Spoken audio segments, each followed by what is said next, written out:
Воздушный компрессор алған кезде өзі мән беретін кішігірім жайттар бар. Ол сіз қымбатын алсаңыз да, арзанын салсаңыз да, оригиналды орнатсаңыз да, немесе жоғары сападағы кіротекті алсаңыз да. Біріншісі, бұл бізде воздушный фильтрға. Екіншісі, сол компрессорге баратын трубкалардың саулығын, егер де істен шыққан болмаса, ауыстырамыз. Үшіншісі, енді әрбір компрессормен бірге өзінің ішінде прокладкалар жүреді. Егер болмаса, жеке сатып аламыз. Бірақтан герметикті асыра қолданудың қажеті жоқ.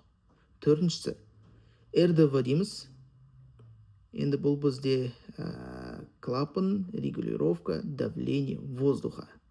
Егер істеп тұрған болатын болса, қалдырамыз, шайып қайтып орнатамыз. Егер істен шықса, ауыстырамыз. Енді бесіншісі, онша мән бере бермейміз, бірақтан өте мән берген дұрыс. Бұл бізде уақытылы жүк көліктің майын ауыстыру. Алтыншысы, және ешкім мән бермейтін, бұл компрессорге обкаткаға уақыт беру. Ол да кішігірім қозғалтқыш.